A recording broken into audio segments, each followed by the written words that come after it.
वैसे वैसे नहीं सुनो, वैसे वो है बहुत सातिर। वो तो मुंह मुंह बंद करके बोल देती है चलो। हाँ, अब पता नहीं चलता है। नहीं, उस दिन बोली हम नहीं गेस कर पाए, जबकि हम लिखते भी रहते हैं बोर्ड पे कौन क्या बोलता है, हम गेस कर लेते हैं कि ये बोला है। अब वो उस दिन बोली हम नहीं गेस कर पाए, सातिर है वो, है ना।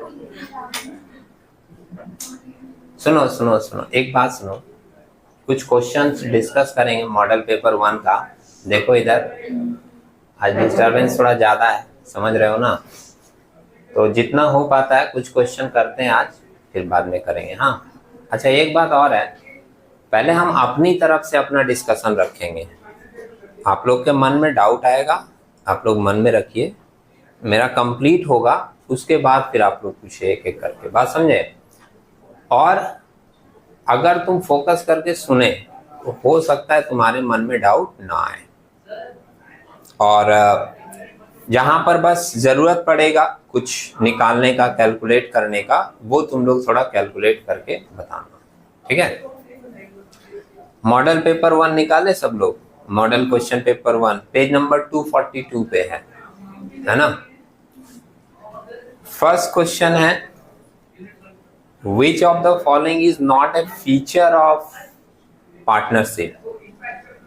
4 ऑप्शन है। अच्छा पूछा है which of the following is not a feature of partnership, इसमें से कौन सा पार्टनरशिप का फीचर नहीं है। ऑप्शन देखना जरा, एक्सिस्टेंस ऑफ 2 और मोर पर्सन, ये तो होता ही है पार्टनरशिप में 2 या उससे अधिक व्यक्ति।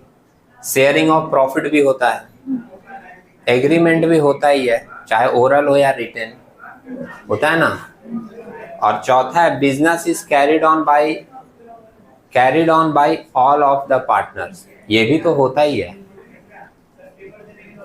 समझ रहे हो मेरी बात, ये भी तो होता है। Definition of partnership as per section 4 पढ़े हैं ना, उसका लास्ट लाइन क्या बोलता है, the business is carried on by all or any one of them acting for all, बोलता है कि नहीं। तो ये लाइन तो उसके डेफिनेशन में ही लिखा हुआ है कि the business is carried on by all.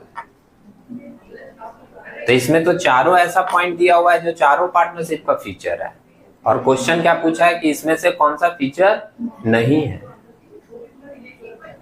समझ रहे हो।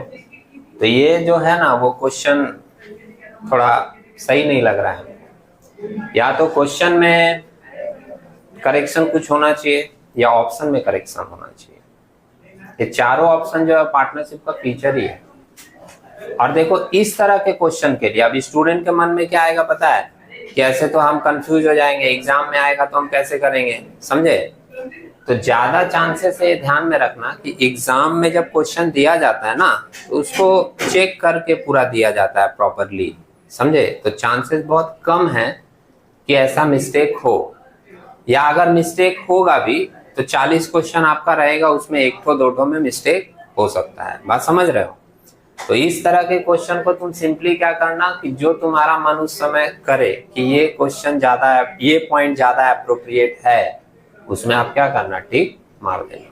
क्योंकि अगर उसमें कुछ गलती निकला और तुम टिक मारे हो तो उसका मार्क्स तुमको मिलेगा, बात समझे। तुम जिस गलत में भी मारे रहोगे, क्वेश्चन ही गलत है और तुम अटेंड कर दिए हो, तब तुमको क्या है उसका नंबर मिल जाएगा, समझे।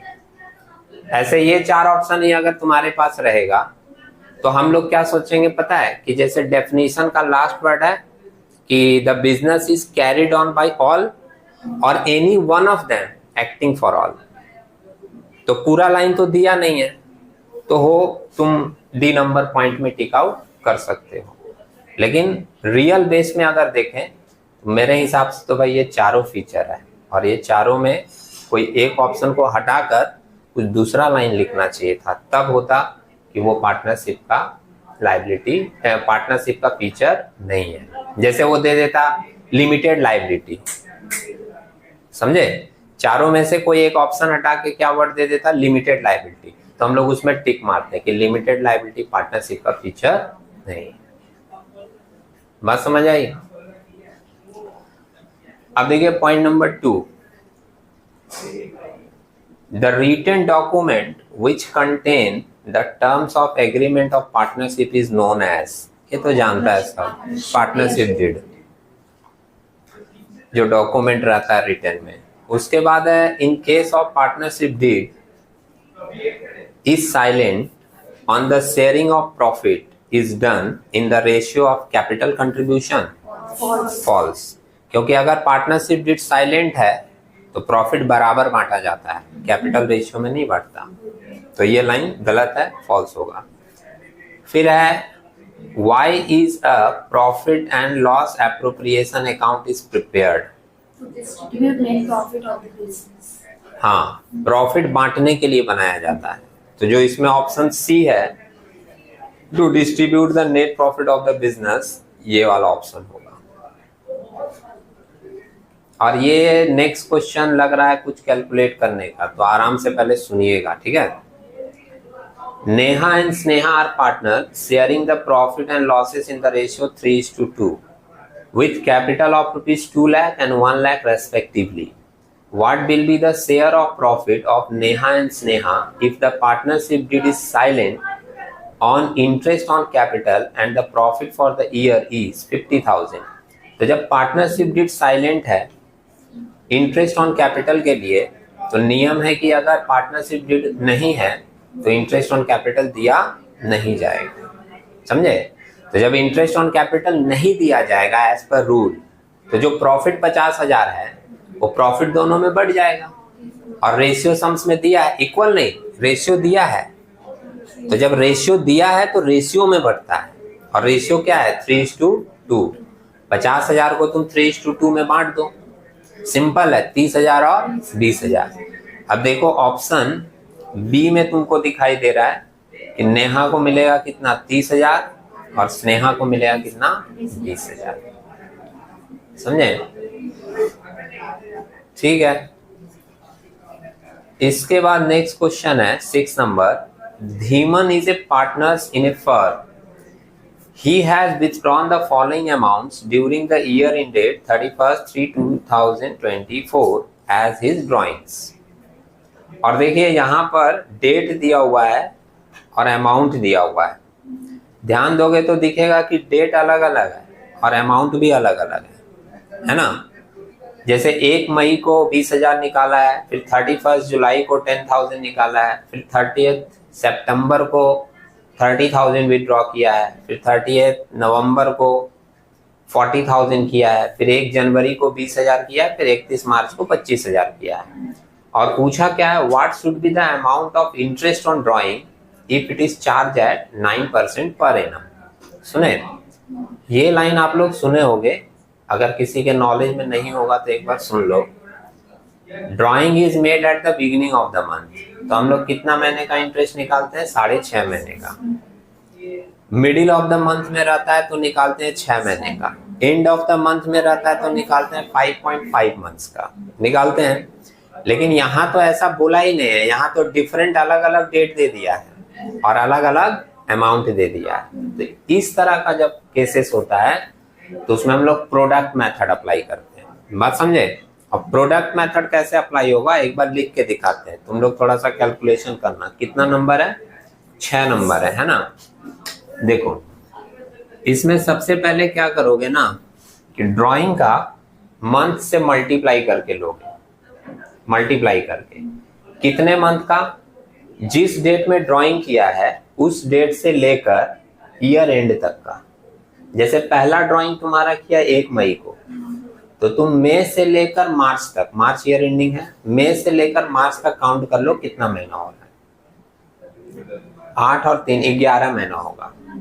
काउंट कर लीजिए, मई से लेकर नेक्स्ट मार्च तक 11 महीना होगा ना। 8 महीना इधर का और 3 महीना उधर का, ठीक। और ड्राइंग कितना किया है? 20,000।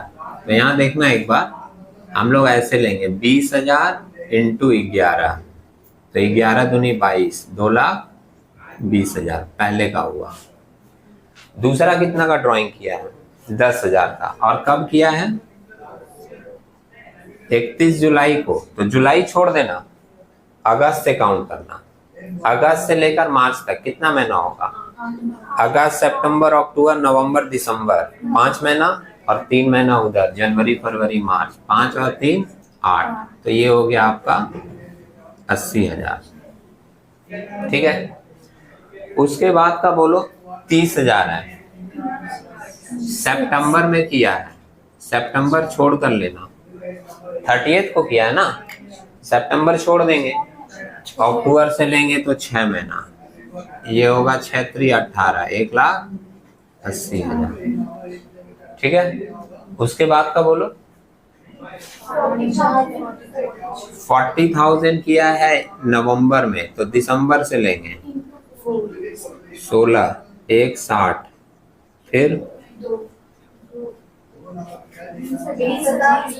20,000 है, वो लेंगे हम लोग 3 महीने का ना, क्योंकि वो 1 जनवरी को ही किया है, तो जैन फैब मार्च तीनों आ जाएगा ना, डेट भी देखिएगा, ये आ जाएगा 60,000।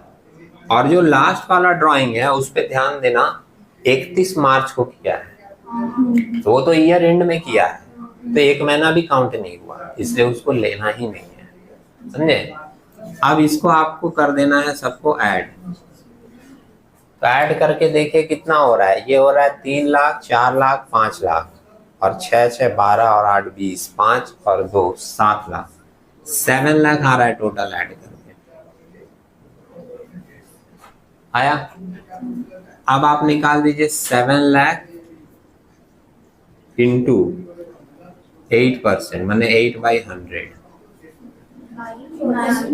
9% है, ओके 9% है, तो 9/100।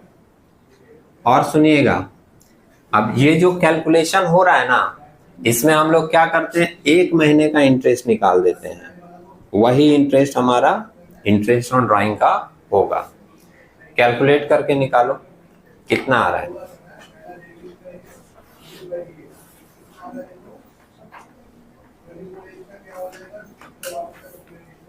7 लाख इंटू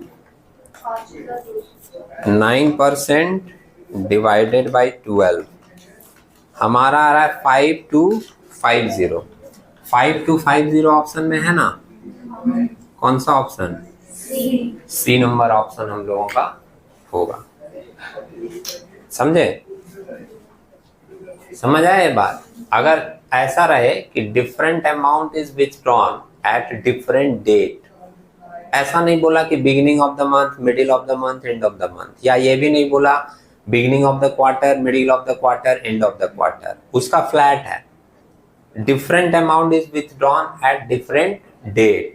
अगर इस तरीके का तुमको लाइन दिखे, ये प्रोसेस फॉलो कर लेना, ठीक है। चलो इसको आप लोग लिख लीजिएगा बाद में, पहले हम लोग आगे कुछ क्वेश्चन देख लेते हैं उसके बाद, ठीक है। आजकल तो देखो जमाना इतना फास्ट है, लोग फोटो ले लिए, कौन झमेला पाले इतना, चलो फोटो ले लिए, बात खत्म, है ना। देखो 7 नंबर क्वेश्चन देखिएगा, 7 नंबर ध्यान देना, इसमें तुम लोग को समझना होगा। सुनो 7 नंबर ध्यान दो। He, she and we are partners sharing profit and losses in the ratio of 16:12:7, ठीक है। With a minimum profit of 10,000 to we, ये लाइन आप लोग को समझ आना चाहिए, हम लोग पहले भी डिस्कस किए हैं। इस लाइन का मतलब क्या है पता है, 3 पार्टनर है, तीनों का प्रॉफिट शेयरिंग रेशियो है, लेकिन एक कंडीशन है कि वी को कम से कम 10,000 मिलना ही चाहिए, 10,000 से कम नहीं मिलना चाहिए। इसको हम लोग बोलते हैं गारंटीड, प्रॉफिट का गारंटी लेना। अब गारंटी कौन लेगा, फर्म भी ले सकता है, फर्म मतलब पूरा बिजनेस। तो अगर फर्म लेता है ना, सुनो, फर्म अगर लेता है तो उसका मतलब है कि अगर उसका 10,000 से कम प्रॉफिट आया, 10,000 से कम प्रॉफिट आया, तो उसको छोड़कर बाकी जितना पार्टनर होगा वो दोनों मिलकर उसको उतना पैसा देगा, उसका कम से कम 10,000 होना चाहिए, दोनों मिल के देगा। या उसके अलावा 3 पार्टनर है तो तीनों मिल के देगा। कब, जब लिखा रहेगा कि guaranteed is taken by the firm. सुने, और कभी कभी क्या होता है कि फर्म गारंटी नहीं लेता, कोई एक पार्टनर ही गारंटी ले लिया। जैसे हमारे पास उसके अलावा 2 पार्टनर है ना, ही और सी, तो मान लो जैसे खाली बोल दिया कि सी गारंटी ले रहा है कि अगर तुमको 10,000 नहीं मिलेगा हम अपने हिस्से में का काट के तुमको 10,000 दे देंगे, लेकिन तुमको निराश नहीं होने देंगे। बात समझे? अगर मान लो सी ऐसा बोली कि हम अपने हिस्से का देंगे, तो हम लोग दोनों में से पैसा नहीं काटेंगे। तो जब प्रॉफिट बटेगा तो खाली सी में से काट कर और बी में दे दिया जाएगा। बात समझे? कितना? 10,000 में से जितना कम रहेगा उतना। सुने, लेकिन इसके लिए सम्स आपको केयरफुली पढ़ना पड़ेगा कि guaranteed is taken by the firm और guarantee is taken by the partner, किसके द्वारा है। तो आगे देखो क्या लिखा है। The profit for the year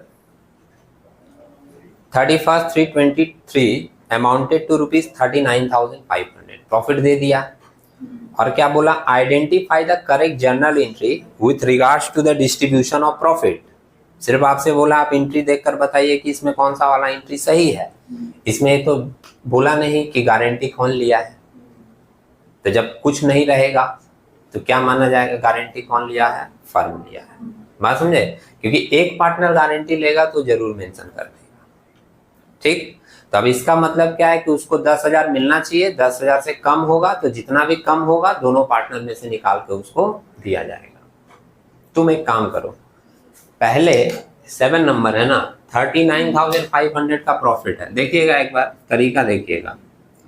39,500 में 7/7 रेशियो है ना, लास्ट वाले का वी का, और टोटल रेशियो कितना है? 16 + 12 + 7 35।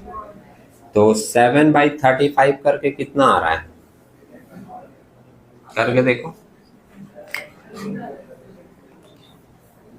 39,500 इंटू 7/35 7,900 आ रहा है। तो ये तो कम हो गया भाई, है ना। सुनो, ये मेरी बात समझना इसको पहले, क्योंकि इसका कैलकुलेशन करने का 2-3 तरीका है। तो पहला वाला तो ये जो दिखा रहे हैं कि इसका 7,900 आया, फिर ऐसे ही हम दूसरे का निकाल दें, फिर तीसरे का निकाल दें। जैसे एक का 16 है ना, 16 रेशियो, तो 16/35 और एक का 12/35, दोनों का निकल जाएगा। फिर क्या करें? उन दोनों में से निकाल के इसमें दें, क्योंकि इसको तो 10,000 करना पड़ेगा, गारंटेड है। समझ रहे हो? और फिर इसको 10,000 दे, उन दोनों में से निकाल के इसको दे 10,000, तो फिर माइनस करने का एक झमेला आएगा।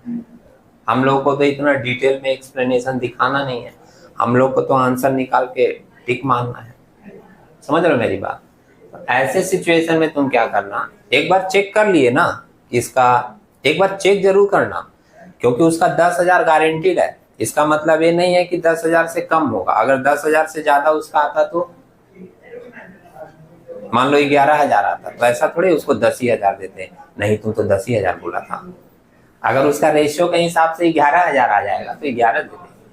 ये हम खाली चेक किए कि 10,000 से कम आ रहा है। तो अब क्या करेंगे, हम इसको 10,000 दे देंगे जो गारंटीड है। सुने, 39 में तुम 10,000 दे दोगे, 39,500 में, तो तुम्हारे पास प्रॉफिट कितना बच जाएगा? 29,500 बचा। बस आप क्या करो कि ये 29,500 को जो बचा हुआ दोनों पार्टनर है उसमें बांट दो, और सिर्फ उनके रेशियो में बांटना।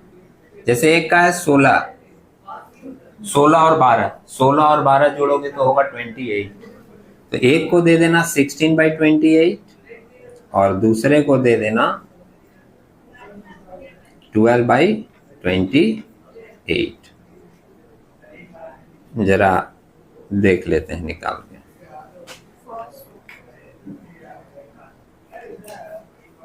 29,500 इंटू 16/28। हाँ, ऐसा होता है 16,857 ना, 16,857। अब जैसे मान लो वो एक देख ली, फिर उसके बाद ऑप्शन में देख ली कि एक 1 नंबर में ये सब दिख रहा है, तो चलो यही मार देते हैं। लेकिन फिर से बोलेंगे, एग्जाम में धैर्य बना के कीजिएगा। पहले एक काम कीजिएगा, इधर देखो, पहले एक बार कहीं अगर रहे मौका, रफली उसको लिख लीजिएगा, रफली लिख लेना, जिससे क्या है कि तुम जब OMR शीट में करो तो उसको एकदम फाइनली करना। ऐसा नहीं कि हम OMR शीट में एक बार कर दिए और बाद में फिर क्या किए उसको, और ये तो गलत हो गया, मिस्टेक हो गया, तो उसको मिटा के या काट के फिर दूसरा नंबर ऑप्शन दिए। OMR शीट में तुम एक बार जो फिल कर दिए उसके बाद अगर उसको करेक्ट किए, मतलब 2 ऑप्शन उसमें दिखा, तो तुम्हारा वो आंसर काउंट ही नहीं होगा, वो गलत ही माना जाएगा। बात समझ रहे हो? उसके बाद तुम जैसे ऐसा नहीं बोल सकते हो कि हम तो इतना सही किए थे, हमको इतना नंबर आया है, क्योंकि वो जो है जहां तुम्हारा ओवर राइटिंग उसमें दिखा, वो जब रीड होगा कंप्यूटर से वो आपका गलत ही काउंट हो जाएगा। बात समझे कि नहीं? मतलब एकदम एक बार में जो दिए हो वही होना चाहिए, फ्रेश होना चाहिए। सुने? तो जैसे जिनके नॉलेज में है लोग बोले हाँ हम लोग तो ये सब कर लेते हैं, जानते हैं, हमरा सब जानी। जो नहीं जानते हैं, कुछ ऐसे भी तो बच्चे हैं नहीं जानते हैं, उनको ये बात बताना पड़ेगा। बात समझे? तो क्या करना तुम पहले एक बार, हाँ एक बात और है, वहां पर इन्विजिलेटर ये भी बोलते रहेंगे पेपर में कोई नहीं लिखेगा, जिसके पेपर में लिखा हुआ रहेगा उसको बाहर निकाल दिया जाएगा। हम लोग भी बोलते हैं। बात समझे? क्योंकि लोग तो एक्सचेंज करने लगता है ना, ये सब बोला जाएगा, लेकिन आप अपने सुविधा के हिसाब से देख लीजिएगा कि कहीं एक बार हम लोग ऐसे रफली लिख लें, मैंने हल्का हल्का भी डॉट दे दें और उसके बाद OMR में एकदम फेयरली करें। बात समझ में आया? नहीं तो ये तब तो सिस्टम होता है, इन्विजिलेटर जानता है कि बच्चा लोग कैसे कर रहा है। क्लास में जाके एक बार हम लोग जिसके पास फोन है निकालो, फटाफट निकालो, दे देता है बच्चा लोग। बात समझे? उसमें 1-2 लोग होता है, वो लोग एकदम जानता है कि ये गेम चल रहा है, निकालना नहीं है। बात समझे? वो लोग एकदम बैग में रखा रहता है। तो लेकिन ज्यादातर क्या होता है, बैग वगैरह भी बाहर रखवा दिया जाए। खैर देखिए, लास्ट इसका भी देख ही लेते हैं, इसका कितना आ रहा है? 12,643। तो ये वाला तुमको किस ऑप्शन में दिख रहा है? ऑप्शन ए नंबर ऑप्शन में हम लोग का जो एंट्री बना है प्रॉफिट, ए नंबर ऑप्शन देखना, profit and loss appropriation account debit 39,500 to H's capital account to S's capital account to B's capital account. ठीक है, चलिए नेक्स्ट हम लोग आ जाते हैं नेक्स्ट की तरफ। तो भाई क्वेश्चन नंबर 8, क्वेश्चन नंबर 8 में लिखा है identify the items from the following list which appear on the credit side of the capital account of the partner in case it is maintained on fluctuating basis।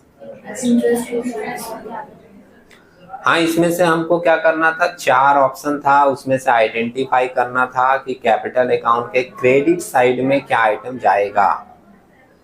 तो drawing तो debit में ही जाता है, interest on drawing भी debit में जाता है, loss भी डेबिट में जाता है। क्रेडिट का आइटम खाली है इंटरेस्ट ऑन कैपिटल। फिर एक असर्शन दिया हुआ है the fix capital method is better as to compare to fluctuating capital method. ये बेटर क्यों होता है? क्योंकि फिक्स कैपिटल मेथड में कैपिटल अलग अकाउंट बन जाता है और बाकी सारा चीज कहाँ बनता है? करेंट अकाउंट में। तो कैपिटल के साथ कोई छेड़छाड़ नहीं होती है। बात समझे? बाकी जितना उधम मचाना है वो सब किस में होता है? करेंट अकाउंट में। तो जो पहला लाइन लिखा है वो सही है कि fix capital method is better as compare to fluctuating capital method. और रीजन क्या बोला है? The capital of the partner are fixed and everything else is recorded in current account. सही है, और रीजन भी सही है, मतलब assertion and reason both are correct and reason is the correct explanation of assertion. ठीक है, चलिए नेक्स्ट क्वेश्चन फिर सोचने वाला है, विचारात्मक प्रश्न है, समझे? तो इसको सुनिएगा ध्यान से। Sun and moon are partners in a firm sharing profit and losses in the ratio 3:2. Their fixed capital were Sun 9 lakh, Moon 6 lakh. ये कैपिटल दिया है। The partnership did provided for interest on capital 5% per annum and 60,000 per annum as salary to Sun and rupees 2000 per annum salary to Moon. The profit for the last year was 2,34,000, which was divided equally without providing the appropriation. What should be the adjustment entry? ये प्रश्न विचारात्मक है, हम पहले ही बोले। क्या हुआ company? तो सही में पूरा विचार करने ही लग गए हैं, गहराई में डूब गई कि तो बहुत गहरा बात हो रहा है, देख लेते हैं ध्यान से। मतलब इतना ध्यान से नहीं देखना है कि समझ में ही ना आए, समझे? ऐसा होता है कभी कभी हम लोग किसी चीज को ना बहुत ज्यादा ध्यान से देखने लगते हैं, तब वो चीज और नहीं समझ में आता है, समझे? मैं पढ़ता था, मेरे क्लास में एक मेरा बैचमेट था, वो पीछे के बेंच पे बैठता था मेरे, और हम उसके आगे के बेंच में। वो टीचर को ऐसे करके देखता रहता था पूरे पीरियड में, और देखते देखते वो बेंच पर ऐसे धीरे धीरे उठने लगता था, पता है, पूरा। और हम जैसे हम इधर के आगे बेंच में बैठते थे, वो उस साइड मेरे पीछे बेंच में बैठता था। हम उसको देखते थे, घबरा जाते थे कि ये इतना ध्यान से क्या सुन रहा है, हमको तो कुछ समझ नहीं आ रहा है।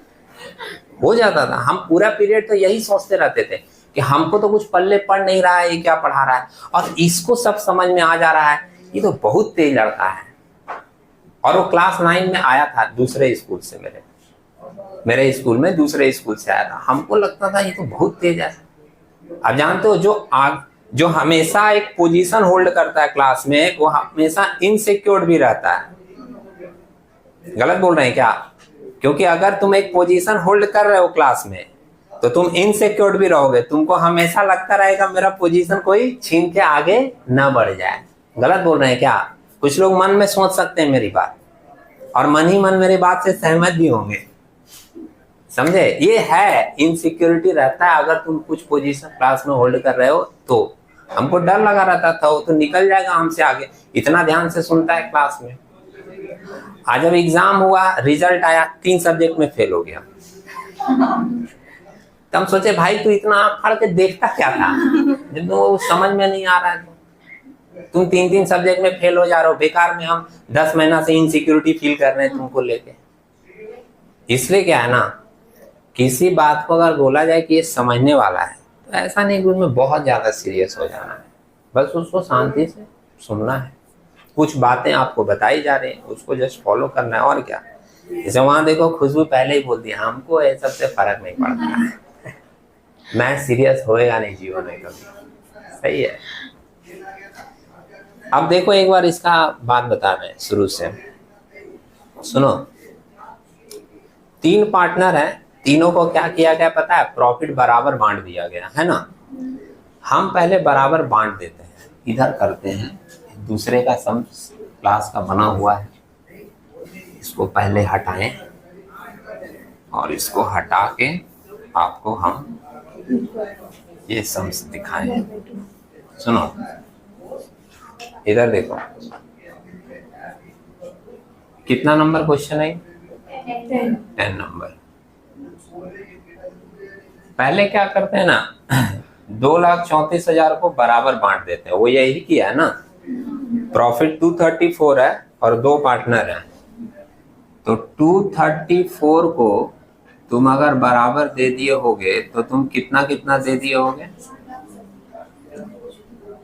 1,17,000। क्या बोलते हो? 234 को 2 लोगों में बराबर बांट दिया गया, तो 1,17 दोनों को मिल गया। अब देखना यह है कि उन लोगों को मिलना कितना चाहिए था नियम के हिसाब से। तो पहले तो पार्टनरशिप डीड बोल रहा है कि इंटरेस्ट ऑन कैपिटल 5% मिलना चाहिए था, है ना। तो हम यहाँ पर जरा लिख के दिखा दे रहे हैं, सन का और मून का। पहले इंटरेस्ट ऑन कैपिटल दो, 9 लाख का 5% कितना होगा?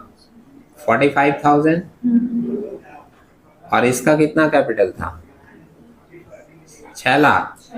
6 लाख का 5% 30,000। ये इंटरेस्ट ऑन कैपिटल है बाबू, सुन लेना। खाली कैलकुलेशन दिखा रहे हैं, लिख नहीं रहे हैं, इसलिए वर्ड भी ध्यान रखना। ये क्या दिया गया? Interest on capital. उसके बाद है सैलरी देना, तो 60,000 सैलरी देना है किसको? सन को। और इसको कितना सैलरी देना है? 24,000। 2,000 पर मंथ है। है ना। तो नियम के हिसाब से पीएल एप्रोप्रिएशन क्या बोलता है पता है, कि इतना पैसा देने के बाद जो प्रॉफिट बचता वो बराबर बांटा जाता, और वो क्या क्या शुरू में ही बांट दिया। तो तुम लोग 2,34,000 में से पहले इतना माइनस करोगे, पूरा माइनस करोगे, क्योंकि तो दोनों को मिलना था ना, माइनस करेंगे। तो देखो माइनस करके कितना आ रहा है ना। इधर आ रहा है 1,05,000 और इधर आ रहा है 54,000, मतलब 2,34,000 में से माइनस करना है हमको ये 1,05,000 और 54 कितना होगा 159।